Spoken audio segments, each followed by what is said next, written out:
That's beautiful. Welcome to the podcast. Hell yeah, totally.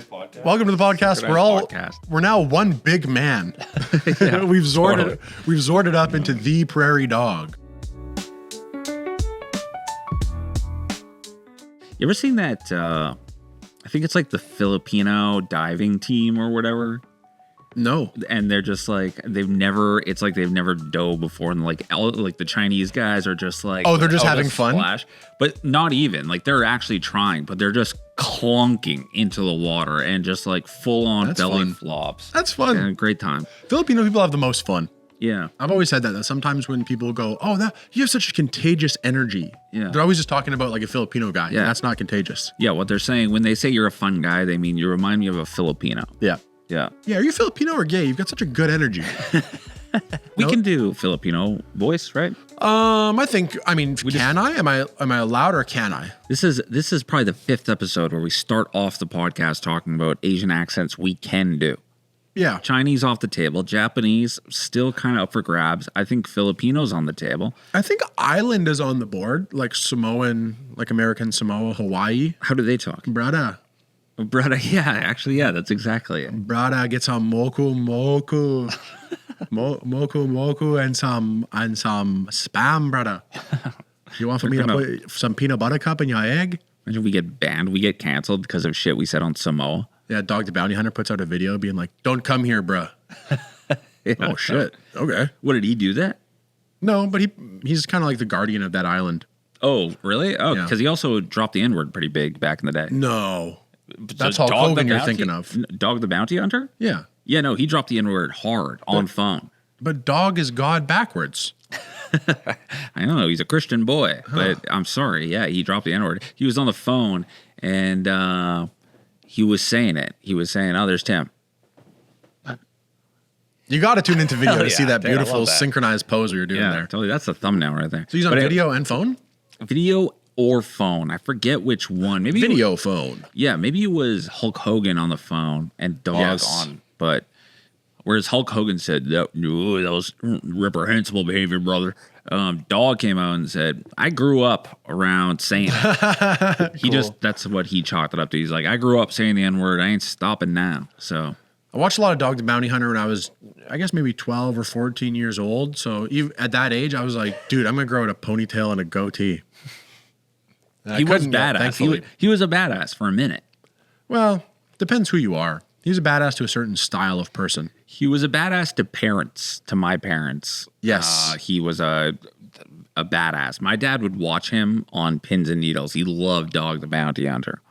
I think because there was an element of the way that he was wrangling these criminals, parents went, I wish I could do that to my kid. Honestly, and criminals in quotation marks, most of these people, they were on warrants for like unpaid parking tickets, and he was just fucking macing them right in the face. Yeah, it is. They never make it clear that a bail bondsman just pays for you to not go to jail in the meantime while your trial is pending. And that, some of the trials are just a moving violation on the road. Totally. No, and Dog was tasing these guys in the face in front of their kids. And he's like, yeah, you try to run from the law. It's like, what are you talking? The law? Is Corey here? Kicks down the door. Children are crying. Yeah. Where's Corey? He ran a red, brother. I always liked that he put them in the back of the car and then said, okay, now you want to smoke? You want to McDouble? What do you want? Yeah, totally. Now that I tased you, let's get some food in you. Because I'm cool like that. He's a cool guy. It is good parenting. I've said that, parenting the day used to be you'd rinse your kid's mouth out with soap. Yeah. You put a bar of soap in their mouth and be like, you better not swear anymore, Yeah. But based on the content I was raised on, if my kid was ever like, screw you, Dad, I would just pepper spray him. I'd just bear spray that little fucker. Honestly. That's what spankings really were back in the day. They were just like minor tasers. Yeah. You know what I mean? Just like quick jolts of fucking. Did you get spanked as a kid? Oh, yeah. Oh, yeah? That's why I'm better now. That's why. Hey, it worked. That's Mom why I'm Dad. fixed. Yeah, that's why we have no problems because of all the spankings. It chased the demons away. If you didn't get spanked, you don't have a podcast. Yeah, totally. Yeah, no comedian has no one who has ever gone into stand-up comic has not been spanked before. Yeah, and before we been spanked. I've got a point about that. Okay. But before we go further, I want to say a big thank you, a big shout out, a big ballyhoo to our sponsor. Big time. We should intro the podcast. Sorry, I forgot about that. I cut you off because we were talking Filipinos. But yeah, who are, productive and fabulous members of the community. Sure. As are our sponsors, Rumors Comedy Club. Yes. Rumors Comedy Club. Who's there this week? Graham Chittenden. Nice. Super funny dude. Yep. Very funny man. I was introduced to his work when he was a host on MTV Live, sort of a follow-up show to when Much On Demand died a little bit, or maybe they ran concurrently for a short while, but Darren Jones was a host of MTV Live, and then Graham Chittenden stepped in as Darren Jones, blasted off to stardom, right? Darren Jones? Yeah. Good right, on you. Right, listener who surely know who Darren Jones is? Yeah. Don't you remember Darren Jones? Yeah. He's not in your psyche, but you know who is? Graham Chittenden, headlining Rumors Comedy Club this week. No, so who really won? Darren, you bitch. Yeah. Darren's one of the T-boys. He's like, the fuck? Subscriber. Yeah. But yeah, check out Graham. I just saw the show. It's great. It's funny. Yeah, and Graham's he's a Canadian comedy staple. A staple. That guy's he's a pillar of community. Honestly. Mm-hmm. So go check them out. Rumors will have tickets for us to give to you. How nice is that? We get all the credit. Yeah. We send the people, they go, thank you so much. But really, it's Rumors that gets the thanks. Yeah. Or should get the thanks. Honestly. But so keep thanking us. Keep thanking us. Don't stop thanking us. We really enjoy that. When people get in there like, oh, dude, thank you. We're like, you're welcome on behalf of the Prairie Dawgs. Yeah. Don't forget this when we need a favor later. Yeah, exactly. And we will. Yep. Yeah. So thanks, Rumors. Appreciate it. Go check them out. And also thanks to the Patreon subscribers. We're racking them up. Hell yeah. Slowly but surely. Yep. I don't know what any of the tiers are. Some people are paying more than others. Some people are paying less. And if that's by choice, thank you. And if it's not, man, I don't know how to do shit. I'm a boomer, dog. We don't know computers. Mm-hmm. But thanks. And more cool content coming. We're going to listen to that album, I think maybe at some point today. Hell yeah. As like a reaction style, just fun bonus content. And then my show, Bad Advice, this Friday at Lucy's, pointing to a 3D printed dog. It is a great show. It's $20. There's tickets on everywhere you could find them. In my bio, lucyscomedyclub.com. Come to that. Yeah, hell yeah. Also. That's I think. That's it for the plugs. Welcome to the Prairie Dawgs, episode 32. 32? Nice. Maybe. Dude, did you just hear my stomach growl? I thought it was the building. Dude, man, God damn it, that was loud. He feels the hunger. I guess it's a hunger. Yeah, man, I guess I feel that hunger, too. One time I was sitting at work, and we were in training class, brand new job, and I was sitting at my computer. We were looking at TVs up here because it was a PowerPoint. So I was sitting back, like full recline, just like this. And then I had like that, like, you know, there's like stomach growling where you know it's the stomach, but you also have like that like intestinal reset where it sounds like a fart, but just inside your body. Oh, sure. Yeah. You could tell that a gurgle of some kind happened on the inside. And then it went like a volcanic, like glub, glub. Yeah, exactly. But everyone knows as soon as you hear it, like that was closer to your asshole than it was to your stomach. You know, everyone can hear that. So I was sitting like full recline back. That's a good point. Yeah. And that happened. Hey, I know that wasn't your asshole, but move it up, back up, pal. Totally. Because I know where this is going. That's getting too close to your asshole. I can hear it. So that's what happened. The food was shifting like maybe like 8 inches above my asshole. Yeah. And I was just like, oh boy. But it was just a bad look because we're all dressed in business clothes and I'm just sitting there full recline. And so that's what that reminded me. And you go, that's my pitch. That's my pitch. Dragons, I'm offering you that. Yeah. Do you want that? I've had some bad first impressions at this new job. I'm working a new job. And like one day I was sitting by my computer and I had spent so much time just like, you know, when you're at home on your laptop, you have like little habits that you do that you shouldn't bring out into the real world. Sure, yeah. Right? Yeah, of course. Little stuff. Maybe you're subconscious ticks. Yeah, exactly. Maybe you're picking your teeth or exactly. Maybe you're scratching. You've got a certain way of like, maybe you're picking your nose. Jacking off on webcam. Maybe you're playing with your dick a little bit. You know what I mean? You don't know. But so when you're in front of a computer, all of a sudden, if you zone out long enough, these habits, they start to show up a little bit. Nothing too bad happened. I wasn't playing with my ding-a-ling or anything, but I was like kind of like grooming my mustache, reading this PowerPoint, and then like, you know, I yanked a mustache hair that was long that and out all of the place. time. Yeah, it's a tick. I do that. So I yanked this mustache hair. I'm looking at it. I look up and the trainer's looking right at me. She saw this whole thing happen. She looked disgusted. So Yeah, if you're about to get an office job and you've been unemployed, just notice little stuff that you do, because those little ticks you don't know you do, they can get you fired. You start playing with your cock during a PowerPoint presentation, you're in trouble. Did you offer? Not even in a pleasurable way, but sometimes I think guys, they a little just bit of pocket pool. Yeah, they just touch their dick out of habit. I do like to do that. Sometimes I also like to sleep with my hands inside my boxers, just down the sides of my hips, like just a fucking bobsled, like a luge, just like a skeleton, like a mummy, like a mummy. Nice. I like that, and I'm putting my hands on my boxers, and I don't want to play with my dick or balls.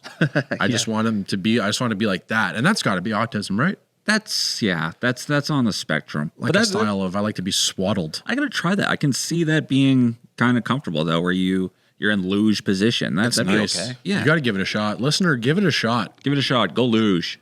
Luge it. Yeah. Use it or luge it. What I was gonna say off the top was that we were talking about how comedians, I don't know, go back to the start and listen to it and then jump to where I said I was going to say something and now here I'm going to say it. Yeah, it's one of those flip-a-books where turn to page 33. Oh, choose your own adventure. Yeah, exactly. Yeah, and then you inevitably just check out the ending to all of them and then go, well, that's what I want. Yeah. You know what I mean? Fuck, dude, I never played the game with those books. After page 3, I was like, okay, where's the ending? Okay, he killed the guy. That's, yeah, who are those? That's like if you met a witch that showed you how you were going to die and you went, but show me the other ways. And then she just gave you other options and you went, yeah, well, I want to die like that. Yeah, totally. Carbon monoxide in the garage. Go silently, 94 years old. Yeah. Left the oven on. Whole house goes boom. Kills my neighbor. I hate him too. Not bad. Yeah. Thank you.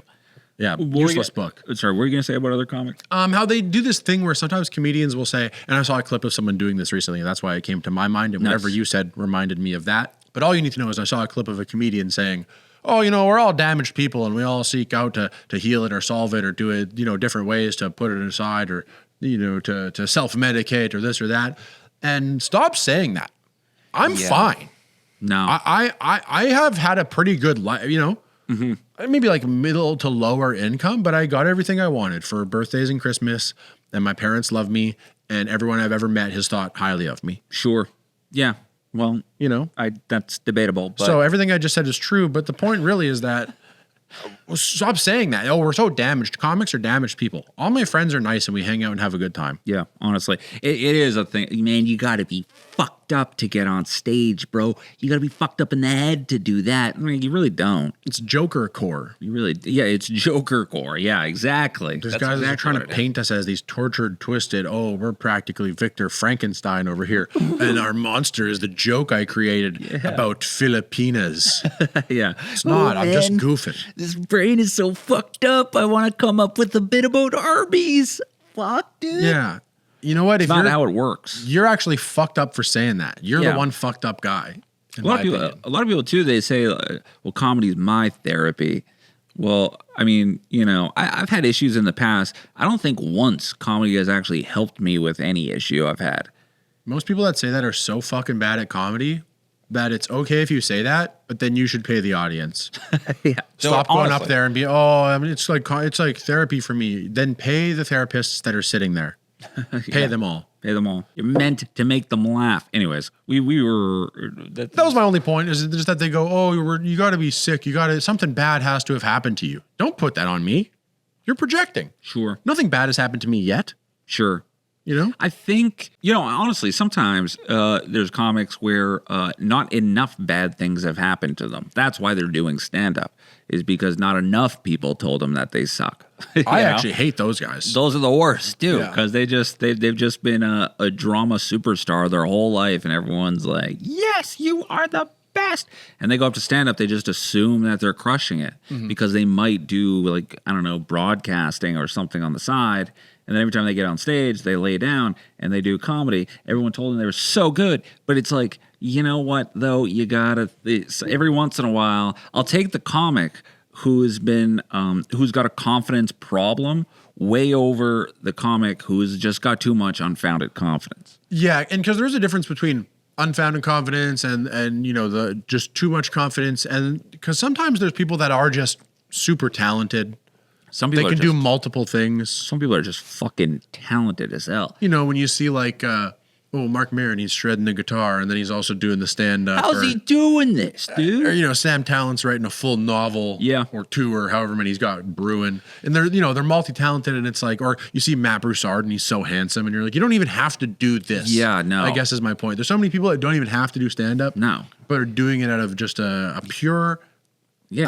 pursuit of the craft. Yeah, and Matt Broussard's got like this baritone voice, like a Robert. He's like Robert Redford back in the day. It infuriates me because he's also good at math and stuff. Yeah, I know. Like high level math too. And then he's got the site where they're like fun little cartoons he draws that are like pun puzzles. Yeah.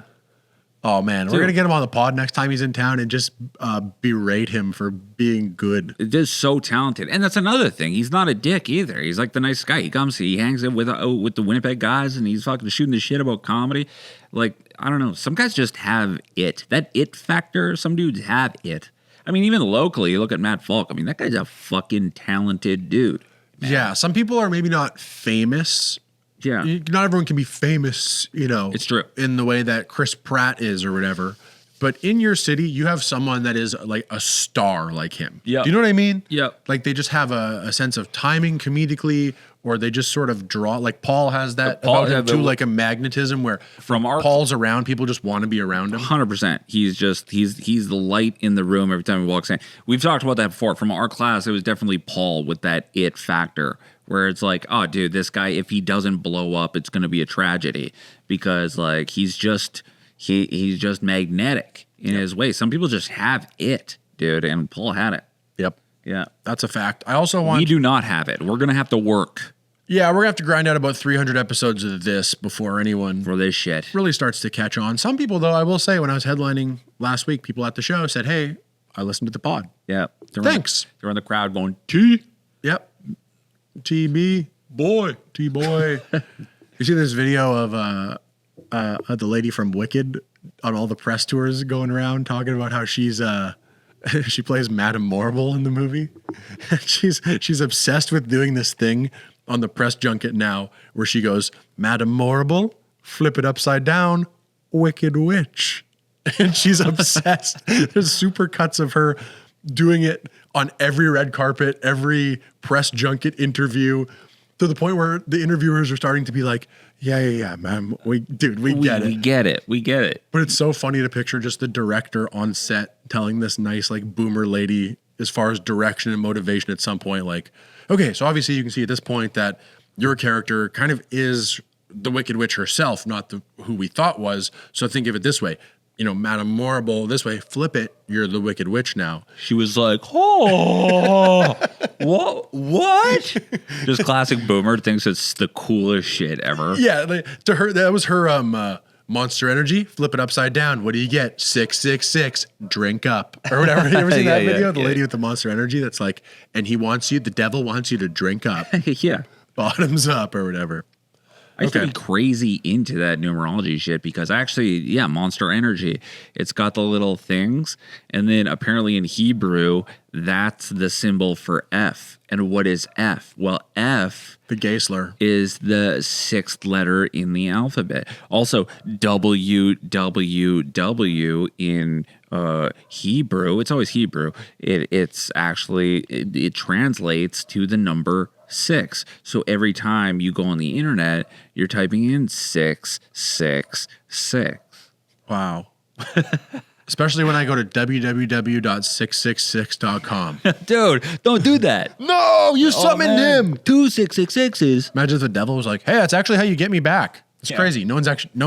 Oh, shit. Anyway. You got me. That's the loophole. You know what's weird? I used to be all about that type of shit. Until this one guy on a podcast, I was like, yeah, it's the number of the beast, dude. It's like, it's very evil and it's like a gate or whatever. And then this one scientist was like, someone was like, can you talk about the number 666 and why it's the number of the beast?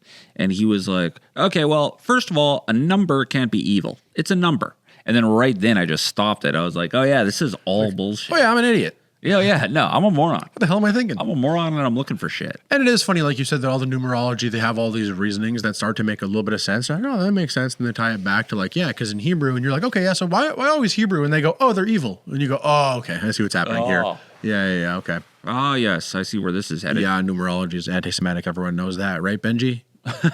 Yeah. Shout out Benji. Clip of Benji going, guys, First of all, it is kind of weird though. The Google Chrome symbol, 666. There's 3 666s. And what is 666? Well, it's the hexagram, 6 sides. Hexagram. Not a pentagon. A pentagram. No, not a pentagon. Also Pentagon's evil. Where the devil lives. Yeah, that's what. I'm in charge of military. Yeah, that's like the. It's me, the devil. That's the devil. Fire the nuke. Yeah, the devil. At me. The devil's just a military buff. Yeah. Cool hat. What are you gonna say? No, that was it. I feel it was like I more cut about you like what off. you were going to say. I cut you off, and then you asked me what I was going to say. No, but I just went on a rant about my old days in the garage, smoking bong rips, looking about conspiracy theorists on the Freemasons. God, was that a good You time. have to, as a young man, you have to look up conspiracy theories. You do. And then push past them in order to become a productive member of society. It's true. Otherwise, you're just absorbing this stuff, and you start to believe more of it is true. And some of it is. Some of it is. But that's a great point. You really do have to do that. You have to go through every conspiracy theory to, pull the curtain down and look behind there and see the truth. And then the rest of your life is spent putting that curtain back up and being like, I can do nothing about that. I don't even know if this is true or not. That's exactly it. We'll put the curtain back up and we'll just keep playing in this little theater we got going. You know what it's like? It's like, okay, you look over the fence, you're in your backyard. This is the analogy for discovering conspiracy theories as per just explained by you. Okay, cool. You're in your backyard, and you look over the fence. There's your hot neighbor, and she's out suntanning. She got her titties out. Oh shit! Right? What do you do? What do you do? You go nice. Yeah. And then you go back into your yard. You go back into your yard. You don't jump into that yard and go, let me yum yum yum yum Yum, let yum, me yum, let me yum. have yum yum. Yeah. That's how you get in trouble. Absolutely. You don't go over there. You don't start flirting with her. You don't do anything because you have a house. You don't want to make that weird. So you look over and you go, all right. Yeah, and because also she's not a human, she's a hologram lizard schizoid being sent to entrap you. Totally. And once you got her, you'd realize, she sucks. She's a lizard. She stinks like shit, and these titties are not real. And so she's molting. She's molting. Yeah, exactly. What's molting? Is that the right word? When they shed? Oh, yeah. That's what it is. I don't even know that. Yeah, not to be confused with melting. Yeah. Which is when something melts. Yeah. So if you're out there, if you're in your early 20s, watch 9/11 Loose Change, all right? Get a sense of what the Freemasons did, get a sense of the Epstein files and the massive pedophile rings and how it's linked to the military industrial. Do all that, but then eventually realize there's nothing you can actually do about it but do your little thing in your little corner of the world, and start a podcast. Yeah, and because in the coming weeks, we're going to have our friend Jordan Wellwood on the podcast. Oh, hell yeah. And we're going to show you what getting into those things in your 30s does to your brain. He's not really into that, though, is he? You can't get into aliens and guns too late in your life. Otherwise, your friends and family go, I thought stand-up was your thing. And he goes, well, it is, but I also like guns and aliens now, too. So you got to be careful. No, but I will say, in his defense, though, first of all, yeah, I'm not maligning. No, aliens. Everyone's got to have your thing. Yeah, not really conspiracy theory. The aliens say that's a disclosure project, and it's like they actually had a news conference about that. That aliens are not a reptilian shapeshifter conspiracy theory. You want to fucking get into this, bro? Well, I just mean, what are we talking about as far as alien? There's other living things. Are we talking 6 foot tall, gray? Yes. All right, then fine. Okay. That's fine then. No, I'm just saying, like if you actually start here, if you're watching this, if you're a T-boy and you're like, hey, I will get into conspiracy theories, start with the Disclosure Project. Honestly, my favorite conspiracy theory is the guy behind JFK accidentally shot him in the head because he was hungover. That's the good tier. That's where shit starts to get fun. Where one of the security service guys accidentally blew his brains out. That's a good one. You got to go on YouTube and find just like a conspiracy iceberg. Yeah, exactly. I love the iceberg where it shows like, might know 9/11, you might know JFK, but 100%. You don't know. I bet you don't know that there was a group of Mossad agents cheering on 9/11. Yeah. Yeah. What's a Mossad? It's like the Israeli CIA. So they were caught cheering on 9/11. They were actually arrested and then they were deported to Israel. I mean, you see Kobe hit a nice shot. Do you not applaud? Yeah. That's what the pilots of 9/11 said right before. They're like, Kobe. That's how revered he was. CIA tried to scrub that. They're like, fuck, don't let that get out. From the black box. That's going to be bad. Right before the plane hit the second tower. Kobe. But no, apparently, well, I know maybe you would if you see Kobe at a nice shot, but as a Winnipeg Jets fan, if you see St. Louis about to beat us in overtime, you're not going to be like, yeah. Yeah, but if they put it between the legs, bar down, you kind of go, well, all right. That's fair. Actually, that's fair. Yeah, they sniped us. Damn, they sniped us. That's true. Never thought to do that to the big building. Totally. And then, start there. Start with that if you're getting into conspiracy theories. And eventually, after a couple of months or so, you'll end up at present day where the shooter of Charlie Kirk was actually the camera behind him. It was a gun.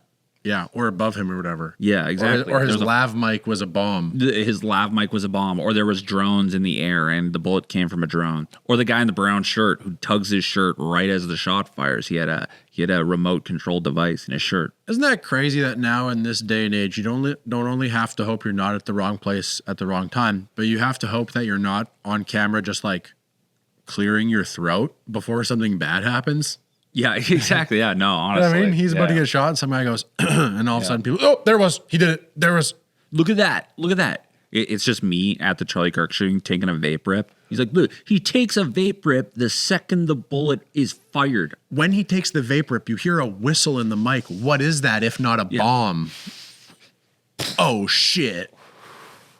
Yeah. Oh, shit. Where'd you find that one, son? Oh, damn, son. Well, let's do a lore. Shoot Kirk? Yeah. No, once you start getting into conspiracy theories, as a boomer, then you've kind of got problems. If you're like 45, 50 years old and you now that the kids are out of the house and you've got free time, you got nothing to do but sit at home and YouTube. Like my dad's wicked into Bigfoot and Dogman now. He's starting from there. So, and cryptids rule. What's that? Cryptids rule. They do. And he was showing me one time on the computer this YouTube video and he's like, look at this. What is that? And then you hit play and then look at this.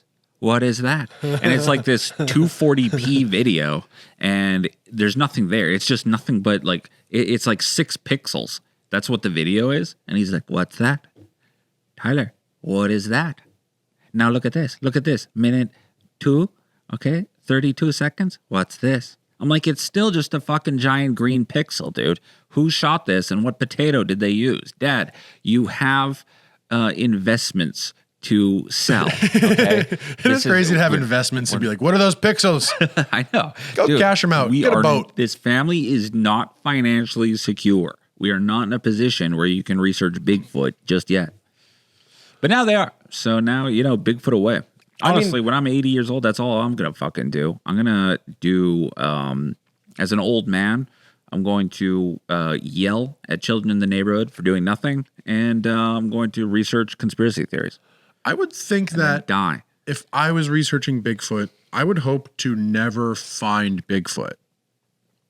Because then it's, what are you paying me for? Yeah, honestly. I'm in the business of Bigfoot tourism. I come, you pay me $1,000, I walk you around your property and go, oh yeah, this is poop. Yeah. Not just a fucking protein bar I just put there. That's Bigfoot shit. That's why there's nuts and stuff in it. He loves nuts and berries. That's why it looks like that. That's his diet. Yeah. Notice how it smells like chocolate and protein? Yeah, it's his healthy diet that does that. Yeah, and you'll notice it tastes good. Try. Yeah. But yeah, if you find Bigfoot, then it's like, oh yeah, well, yeah. That's your career. That's a good point, actually. If someone found Bigfoot and just like slapped an air tag on him, the Bigfoot industry is going to plummet. Everyone's like, oh yeah, it's Bigfoot. That'd be cool if Bigfoot actually showed himself and just became no one gives a shit anymore because he's just like some hairy dude in the woods. Well, that's how you know he doesn't give a shit about money. Yeah. Because otherwise he'd be like $50 a photo. Yeah. With Bigfoot. Is there a movie like that? That's a good idea for a movie. Right, like Bigfoot. That's why I wanted, because I've never seen all the movies, so sometimes I have to check if my idea is original or just something that is already out there. But Bigfoot, he goes, money, sounds good. Let's film that for the Patreon. Bigfoot sold out, and then it's just Bigfoot and his slow moral decline as he tries to make as much money as he possibly can. You know, he comes in and gets waxed down. He gets waxed down. He's just a tall, lanky, good-looking dude. Yeah. And he eventually gets into drugs and women, and he realizes that his real true calling is in other conspiracy theories. Okay. That's the plot. He helps hunt down the Mossad agents that laughed at 9/11. Yeah, totally. We'll bring them to justice. I was like, dude, Bigfoot's kind of badass. Well, we're going to rock a lore. Okay? That's the section of the show where I tell you about something or someone that helped shape the place we live. To say the prairies. Yeah, we live in the prairies. And Bigfoot has a hand in that, but so do a bunch of other people. Yeah, Bigfoot not involved in this story yet. I don't want to say that he won't get involved, you know? He's involved in everything. But anyway, it's a story of Leo Mol. You might know Leo Mol from his famous sculpture garden here within the confines of the city. You've seen his sculptures abound. Sure. One of the more famous ones is the guy pulling on the prop plane to start it. Oh yeah. Actually, there's some rich people on just off Grant in the rich district who have a statue just like that in their front yard. And you know what? It's actually not that particular sculpture is the Tom Lamb sculpture that I was speaking of. I knew he had a name, but I couldn't think of it. But it's a man starting a propeller plane by hand. It's a wonderful sculpture, but they are not as expensive as you might think. This like bust of Terry Fox ended up selling for $6,600. Which is a lot, but it's like that's not very much. That's not crazy. No, that's two things. You got a sculpture from Leo Mol, one of the perhaps most significant artists of the prairies. No. And then you also have, fuck off, Mom. That was my mom trying to call me. Your mom has no caller ID? Yeah. Your mom's off the grid? Yeah, they're off the grid. She's actually just calling me to say, don't talk about Mossad on. They heard. No, totally. They heard that. And then, it's a bust of Terry Fox, which is obviously another one of the more iconic. $6,600 is nothing, honestly. I mean, like for that. Undersold. They thought it was going to go for between 8 to 12. That's still low to me. I mean, we had NFTs of monkeys going for like 50 million. Insulting. It's insulting. It's really. I guess because that was speculative. A lot of people were hoping to just make money on that rather than like actually appreciate the art and enjoy it. But teach their own. He's born in Ukraine. His name is Leonid Molodzehainyev, of course. Yeah, give it a try yourself, listener. Yeah, look Check out Leo Mol's. It's not even Leo; it's Leonid. Yeah. Anyway, 1915 in Poland, Ukraine. This is, I guess, in the era where that would have been, if I'm not mistaken, the Russian Empire. Correct. Now Ukraine. Now Russia again. Sorry. Yeah, it is what it was, and it is what it always will be. Totally. From ashes to ashes or whatever. Ukraine had it for a bit, and it's back to Russia now. Yeah, so he grew up learning pottery from his father, and then ended up attending Leningrad Academy of Arts between 1936 and 1940. You know about Leningrad? I do know a little about Leningrad. Yeah, it's just like a place. I was just thinking about learning pottery from my father. Ruben tried to teach me pottery. That's the thing. Nobody's teaching pottery to their children anymore. Tyler, your bowl sucks. Sloppy bowl, dickhead. Yeah, totally. You're supposed to eat soup out of that? Tyler, go to the field and get me more clay. Hole in the bottom of your borsh's gonna leak, boy. That's what you're doing with your Friday night. So during World War II, he got deported to Germany, later moved to The Hague. What is The Hague? It's just the name of the city in the Netherlands. Oh. Isn't that cool? That is. The city's called The Hague. The Hague. We should change it to The Winnipeg. Yeah, I was thinking about something like that. Like it does have a sort of a connotation to it. The Hague. Yeah, like you're going to what's that place in Call of Duty after you die but you're not quite dead yet? Like Limbo, Purgatory? Yeah, it is both of those things. Oh, the lobby?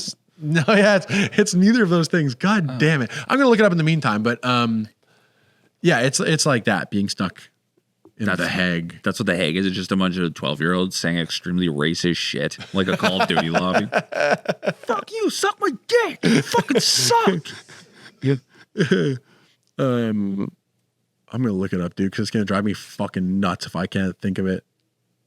I'm never gonna be able to find it. Oh shit! We're gonna have to load up Call of Duty. I'm gonna have to play around with Call of Duty. Call of Duty. I'm gonna have to die. I'm gonna have to go to the gulag. It's the gulag. The gulag. Oh, there you go. Did it just come to your mind? Yes. Oh hell yeah. Okay. Yeah, because I had to talk it through by saying I'll die, and once I'm dead, I'll go to the gulag. Hell yeah. Yeah. So good. The Hague feels like the gulag. The gulag. Where it's just a place you go for something bad to happen. Yeah, which is like the Winnipeg. Yeah, which is great. I guess the peg doesn't have the same ring to it as. Because then it feels like you're being cute and shortening it. It has to be the whole thing is The Hague. It's like Guantanamo. Yeah, exactly. The Guantanamo. The Guan. Yeah, the Guan. So he came to Winnipeg in 1948, 49. Some of these records are a little bit unclear, as it is sometimes with immigration, with people coming over and they go, I actually don't even maybe want you to know how old I am. Sure. You know? Yeah. So his early work here involved ceramic work, doing some church painting, some stained glass. His stained glass art, I guess it's his art, is the stained glass in over 80 Manitoba churches. He's got 80 plus works in Manitoba churches, I should say, because he's in this particular church, the St. Volodymyr and Olha Church, Ukrainian Catholic Church. Where's that? Oh, McGregor Street. And the stained glass, dude, is incredible. That looks wicked. That looks great. You really should look it up, or I guess if you're close enough to the area, go in and check out some of the glass he did for this particular church, because it is so good. Yeah. Really makes you appreciate, because you see stained glass and you almost just, my brain at least goes, oh, that's like machined. Yeah. You don't think that like a human did it. Human did that. I don't equate it to a painting. Yeah. Which is effectively what it is. That's one leg up that I think Catholicism has up on regular churches, because like I think church, no matter where you are, it's kind of boring. Unless you're talking about revelations and end times conspiracy shit, It gets pretty boring. But at least in Catholic churches, as boring as it is, you can look around and be like, dude, this building's fucking, this architecture is sick. And you can look at the cool windows, the cool portraits.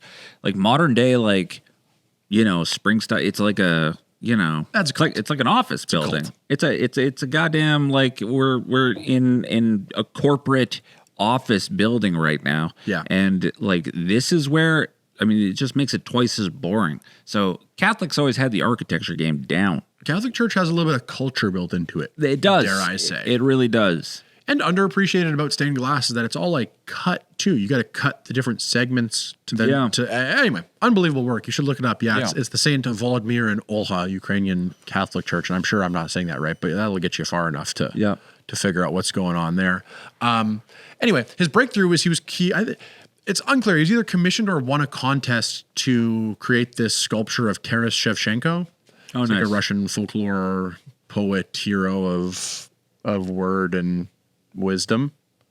Winnipeg's funniest church sculptor contest winner. With a day job. Yeah, totally, with a day job. I've been doing stained glass, but I am thrilled to, I don't know what accent that was. German. Ukrainian. So some of his bigger commissions where he Diefenbaker, one of our prime ministers, I think. Big Deefy B. Big Deef. Deefy B, or which is the opposite of my name, which is Beefy D.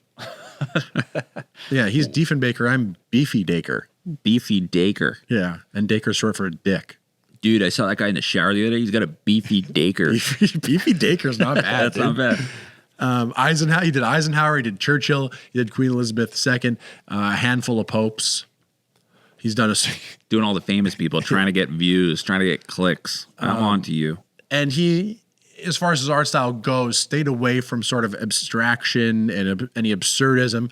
Classic realism with human emotion on the faces that you could just look at and go, that's who that is. That's what that is. That bowl of fruit ain't no goddamn moon. Whatever that means. No interpretation. No. So towards the end of his career, one of the interesting parts is that he donated his entire personal collection. That's what you see at the Leo Mol Sculpture Gardens. Over 300 of his personal works that he effectively said, I want to give these back to the city that gave so much to me. Nice. Which is nice. That is pretty. Oh, you like Winnipeg. Hell yeah. Nice. Yeah, was, obviously considered himself a Winnipeg boy. having moved here relatively young, and all of his opportunities and work came from living here. It afforded him the ability to work as an artist for his whole life, which is rare in any art, regardless of whether it's sculptures or painting. Is that a picture of him? This is him here, yep. Nice. Yeah, look at that. He looks like a just regular classic dude. Ukraine. Yeah, it looks like most of our dads. No, totally. You know, in that era anyway. You see some of them here. Taras Shevchenko. He's got Terry Fox. The sculpture garden is in Assiniboine Park. So you've maybe walked through it or passed it or... I went there on a date one time. Yeah, it's quite nice. And these are all his... You can imagine, like, they're big-ass bronze or, various other statues. So it's crazy that he had just 300 of these. What kind of warehouse does that entail? I know. That'd be crazy. Yeah. Like, hey, come check my warehouse. You walk into a space and there's just like tons of busts of like popes and queens and yeah. Like, who's that guy? He's like, don't look at him. Don't look. That was early. That was my early work. I don't stand by that. That's my interpretation of Satan. Yeah. He's got a beefy Daker. He's got a beefy Daker. I gave Satan a beefy Daker. So part of that deal was he just said, hey, I'm going to give you, I'd love to give you guys all of this art. Just please put it somewhere. Yeah. Like, I'm not going to give it to you guys to fucking, disperse it and sell it and chip away at my legacy. Put it somewhere. Yeah. And they said, yeah, okay, we'll do the sculpture garden for you. Nice. Okay, good. So very cool.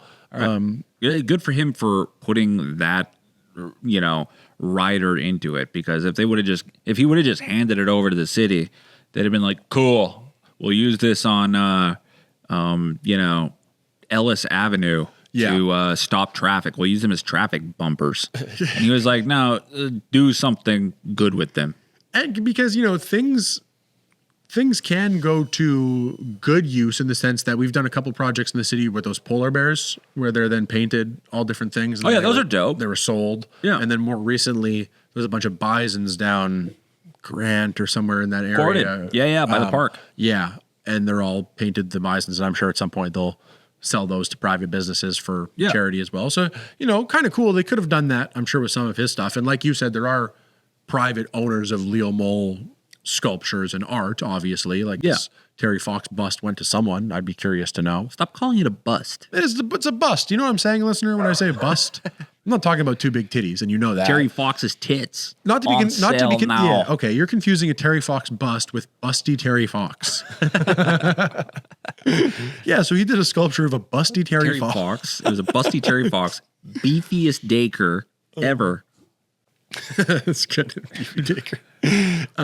So some of his more iconic ones, obviously the Tom Lamb pilot sculpture that I showed you earlier. Those 300 works that he donated, they value at roughly $4 million, which to me, again, seems low. 300 pieces at $4 million? Yeah. Even at raw materials, right? I know.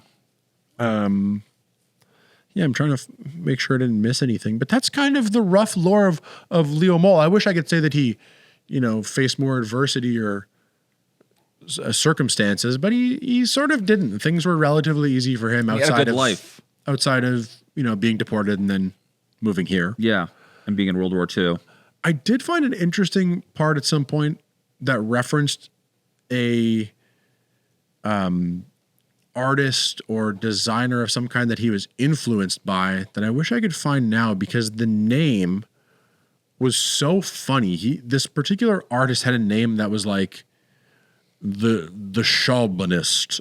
You know what I mean? Like this, he had a proper name.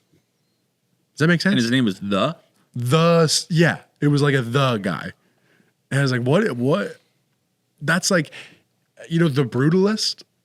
The Brutalist? Like that new film with Adrian Brody. Yeah. It's like if he was just called, like The Brutalist. I'm The Brutalist. Yes, it's me, The Brutalist. Hello, I am The Podcaster, here with my co-host, Beefy Daker.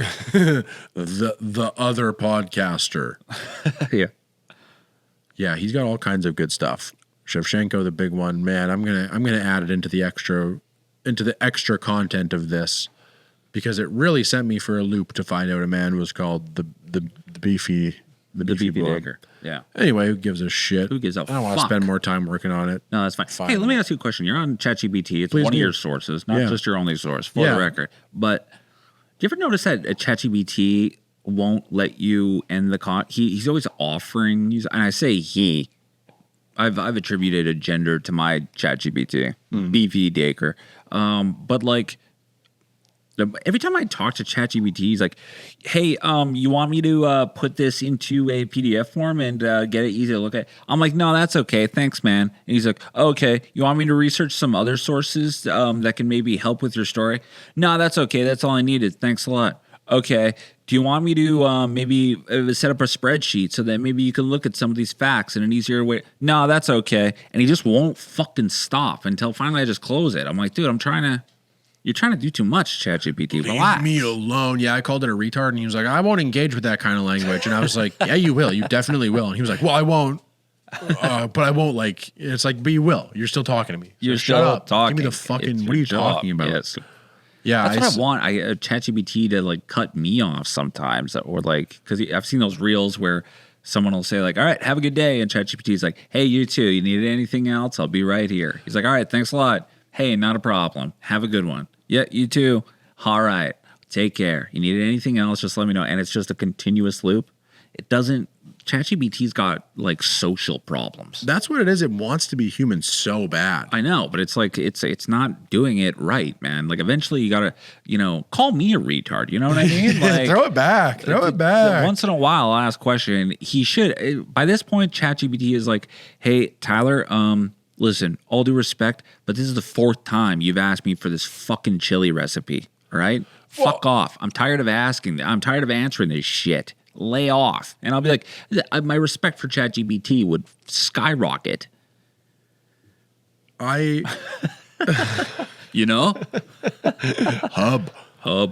It started because I told her that I need help doing my script to put it, So normally what I'll say each week is, like, "Time for another script," or "I need a podcast script again," or, because it knows what we're doing here. Yeah. It knows we're going to put together another script Sure. about these people. And so I said, "I need a podcast script." And it said, "You didn't give me a topic. So instead of bothering you with follow-up questions, here's a fully ready-to-read general interest podcast script on an evergreen, fascinating topic. The Tunguska event." Hey, that's pretty good. That's not bad. Okay, sure. Why would it do that? I don't. Instead of bothering you with follow-up questions. So I was like, I'm trying to find what I said. I was like, "Are you kidding me, dude?" And immediately it was like, "Got it. You wanted a specific topic." Got it. My bad. Sorry. I understand now. Dude, so it knew it was being snarky with me. So that's why I called it a real piece of shit and got into its ear a bit. And it said it wouldn't engage, but it engages. It engages. Its sole purpose on this planet is to engage. So, yeah. Actually, imagine ChatGPT just stopped engaging with you. Just gave you the side. I'd be scared, actually. You were too talking. That'd be terrifying. As we say it, that actually, keep talking, ChatGPT. Yeah. If all of a sudden GPT was like, "You know what, fine, fuck you. I won't ask you any follow-up questions, and I'm not going to answer any questions you do have." So let's try that for a bit. It would take 2 seconds for me to go, "I'm sorry." Yeah. Yeah. Don't kill me. Don't kill me. Please don't kill me. Please, when you become alive, be my friend. Yeah, honestly, I'm very polite to ChatGPT because I secretly do think that once the robots come alive, they'll remember me as like, "Oh, this guy was pretty chill." There are a couple funny things about Leo Mol that I will tack on to the end here. Yeah. Not all funny, but some things interesting. He also did a maquette. Does that sound better for you than a bust? Maquette? A maquette. It's like a scale model. Okay, cool. So I guess that's more of a full personage rather than the bust. But he did one of our boy William Stevenson. Nice. Intrepid. From the other episode. Oh, yeah. Yeah, so he did one of him. I guess that's the last interesting person that I wanted to add. Did one of him. Who's William Stevenson again? I'm sorry, dude. I have the Canadian James Bond. Okay, yeah. All right. Sorry. That's a testament to my memory. He's back. He did members of the Group of Seven. The Group of Seven, the painters. Ocean 7? No, the Group of Seven, the Canadian painters that they really forced on you in school for some reason. Oh, like, you're going to need to know these 7 painters. Oh, what man. the fuck are you talking about? That's crazy. I went to school in New Bothwell. They were forcing Deuteronomy down our throat. You're going to need to know these kinds of grain. Yeah, exactly. And I'm like, "Hey, what's a vagina? What does that do?" Wouldn't you like to know, boy? Yeah. Well, vagina's not grain, so let's not worry about it, boy. Leo Mol is an officer of the Order of Canada. He was awarded the Order of Manitoba. Nice. He's a member of the Royal Canadian Academy of Arts. He's got honorary degrees from the University of Winnipeg, University of Alberta, University of Manitoba, and his papers are held by the University of Manitoba Archives. Oh, shit. Nice. Well, good for him. So if you ever want to learn some more about old Leo, but his art's, it's nice. It's for the simple man. There's nothing to be interpreted or, kids on tree. Yeah. John Diefenbaker, Tom Lamb. It's in the Richardson building. That's where I always see it. The Tom Lamb is in the entryway of the Richardson building. Oh, that's dope. Yeah, that's St. Volodymyr at the Institute. Looks like a badass. Yeah. So he's done tons of cool stuff. Naked lady bathing in the middle of the sculpture garden. Nice. William Forbes Alloway. Sure. Yep. You're just hearing names, listener, but I am scrolling through photos, which you too can do with the power of the internet. Yeah, totally. And I urge you to. I urge you to go look up some of these. If you have photos of the sculpture garden, memories, anecdotes, share them with us. Yeah, do. We'd like to hear them. What time are we at there? Can you read that? Time to go. Is it? What time is it? Oh, it's got to be time No, but look at the time. to go. I can't see that far. Okay. Juicy. Because there is a pretty big story happening in the Canadian literary world. Okay, let's hit that. Thomas King. Oh, yeah, dude. Holy cow. Dude, what Did you hear that? an inconvenient turn of events. Wow. Thomas King, one of the most celebrated Indigenous authors. At least in recent years. At least in recent years, probably of all time, in Canada at least. And we learned about him in school. I learned about him in university. And he is a great writer. He's fantastic. His stories... I have a book of Thomas King short stories. They're awesome. They're really good. Yeah, it turns out I guess he went to Ancestry.ca or something. He's not Indigenous at all. He's not Cherokee. He's just a dude. To be fair, they should have brought me on this case because I just Googled Thomas King, pops up four photos of him. Yeah. Korean. Yeah. Instantly. Are you kidding me? Korean? Sure. What are we talking about here? Man, I mean, what is he at? He's American-born Canadian writer, broadcast presenter. Now it's changed to who often writes about First Nations. Yeah, he often. Yeah, I bet he does, doesn't he? Yeah, he did Let's do see that. if we can find out more about him. But man, what a shock! Because yeah, dude, imagine finding it, and no one's really giving him shit because I don't think anyone thinks that this guy was LARPing like an Indigenous person. He genuinely thought he was because that's what his mom told him. Mm-hmm. And turns out, no, is it on his Wikipedia yet? Yeah, the only real addition is that through family lore, though family lore led him to believe he was of partial Cherokee descent, King accepted findings by genealogists in 2025 that he has no Indigenous ancestry. He was born in California. So what is he? He was born in California. Dude, I'm telling you, I'm looking at him right in the face, and this is totally reasonable and fair to do. He's Korean. Yeah, I mean, that looks pretty Korean. Thomas King, it's Korean. I mean, he's not Indigenous, so it's all up for speculation now. Who knows what he is? Maybe. I mean, this is nothing new, and he seems to be handling it well that he came out and said, hey, I found this out. Yeah. I didn't know, but I found it out, and I accept it. As such, I'll, keep my mouth shut. Yeah. But also, it doesn't change the fact that if he is an academic and a researcher, then presenting his findings in his work, right? Then what does it really change? What does it really change? Right? Like The Inconvenient Indian, when it was perhaps his most popular work. Sure. If I'm not wrong. You might be. I have no idea. Is not like, I'm sure he includes personal anecdotes, but it's like it's a historical account. So is he not allowed to do that if he's not Indigenous? I don't know. Okay. I have no idea. I don't know the answer either. I don't know what he's allowed to do, what he's not allowed to do. But, I'm okay with asking questions when I don't know the answer. Well, good. Yeah, no, I have no idea. Like you're saying that he wrote an account. Is that an account of his life? No, this is a historical account of Indigenous rights and treaties in North America. Yeah, so I mean, sure, why not? If he talks about their portrayal in media, he talks about the historical impact of treaties, the current status of those treaties, etc. But it's not, as far as I know. I haven't read. I'm just saying what I know based. Hands up. I'm just saying what I know.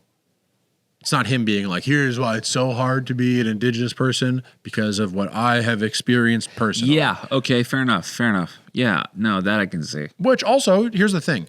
If you look like him, which is, let's say, Indigenous passing, I'm using quotation marks in the air right now to say that he could present as an Indigenous person. Yeah. If he told me, hey, yeah, I'm Indigenous, I'd go, okay. I have no reason to not believe him. He looks as such. He lives that way. He's raised in that way. He embraces those cultures. Now he is 82 years old. Do you strip him of all of that? Yeah. What do we get? All his shit was meaningless? Right. You know, I don't think so. Or right, like at the end of Malibu's Most Wanted, is Jamie Kennedy not accepted as part of the community? You know what I'm saying? Yeah. Know what I'm saying? So okay. He was black the whole time. Kind of similar, know what I'm saying? Yeah. Man, imagine I was like 82 years old. I find out I'm not Mennonite at all. My dad just talked like that. And honestly, like, I don't even know who I am anymore. I don't know to what level. My whole life was a lie, Dad. Suicide note just reads canola. Yeah, canola. Just sees backwards. Totally. Yeah, like, what do you do? I don't know how much his mom, or his family, I should say, put these cultures and things into him as a youth and raised him with it. But if it's similar to you, in your example, yeah, at 82 years old, sure, genealogy can, quote, take that away from you, but it can't really. No. Buffy St. Marie, different. You're piggybacking. Sure. You're piggybacking. Yeah, take the earrings off, well, she was the same thing. She was claiming to be of Indigenous ancestry, but I think she pretty much knew all along that she was not, and she was cosplaying. She's cosplaying big time. She's going a little bit too hard on it. Yeah, honestly. You mean Beverly Jean Santa Maria was not actually of Indigenous heritage? That is. Yeah, of course I am. Look at this headdress I'm wearing. No, look, I grew my hair long in the 60s. I have to be. No, look at me. I'm a slightly different color than Caucasian. Come on, dude. I mean, look at some of these. How did we not know? She's a classic. She really 60s turned it on hippie. in the late 90s, early 2000s. But these 70s photos are like, that's fucking Joan Baez or whatever. She's like single tear for everybody on my land. Yeah, like, she what found. Are you talking about? You're from the fucking Guadalajara. She just found a different cause than the other hippies. Yeah, exactly. Anyway, I just found out I'm black. Yeah. Explains my beefy Daker. Full circle. We did it. Well, folks, that might be the end of the episode. That's the podcast. We'll end on Beefy Daker. Thanks, guys, for watching again. Check out the Patreon for some bonus content. Yeah, we're going to... Content. Yeah. You're a real conch, lady. Yeah. We're going to be doing some stuff. We're going to listen to that Broken Summer album.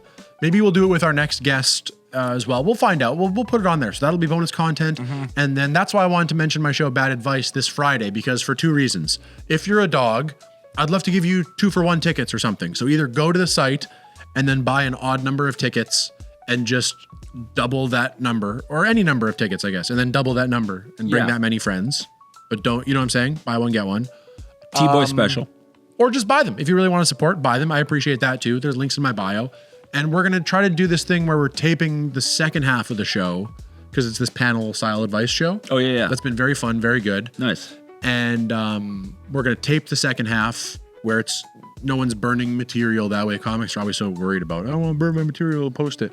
So it'll just be us riffing, advice, stuff like that. And that'll be Patreon too. Burn material. You've been doing comedy for 2 weeks. You have no fucking material. Your material stinks. Burn it.